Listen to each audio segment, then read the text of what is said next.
বন্ধু, সূরাতুল ফাতিহার প্রথম শব্দের মধ্যে আল্লাহ বলছেন আলহামদুলিল্লাহি রাব্বিল আলামিন।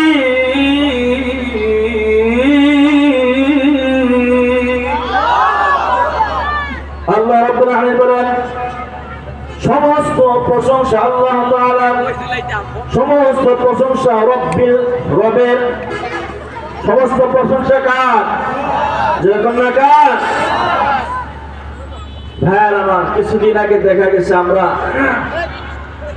দুনিয়ার কিছু লোভ লালসায়, দুনিয়ার কিছু পদ পাওয়ার জন্য আমরা মানুষরা পর্যন্ত নবীর জায়গার মধ্যে বসেছি। এরকম আছে না?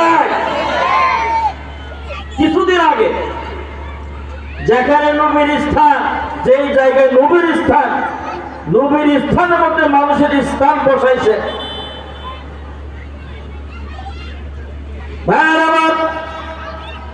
সবাই আমরা জানি জাতির পিতা ইব্রাহিম আলাইহিস সালাতু ওয়াস সালাম, উনি হলেন আমাদের জাতির পিতা।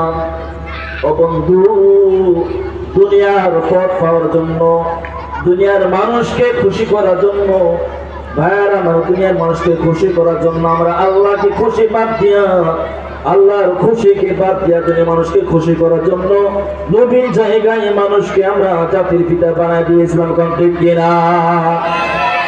ঠিক কিনা?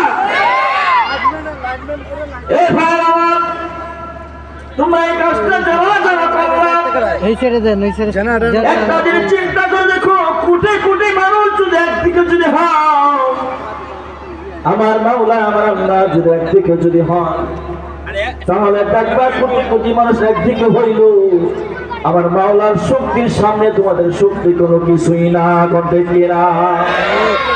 তোমাদের ক্ষমতা, তোমাদের বাহুদের প্রতিদিন আল্লাহ তোমরা আলহামদুলিল্লাহি রাব্বিল আলামিন, তোমরা সেই রবের প্রশংসা করো, সেই রবের তোমরা গোলামি করো, সেই রবকে তোমরা মানো যে রব আজও আছে, কালকেও আছে, এরপরও থাকবে। লা তাখুযুহু সিনাতুন ওয়ালা মাউত।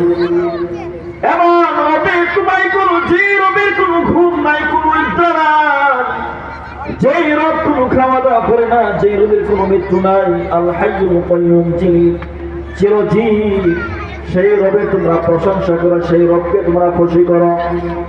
দুনিয়ার মানুষকে খুশি করলাম, দুনিয়ার মানুষ আজকে বরত্ব আছে, কালকে তার বরত্ব থাকতেও নাও পারে। এরে বাবা, তোমার ক্ষমতা, তোমার বাহাদুরি 10 বছর বা 15 বছর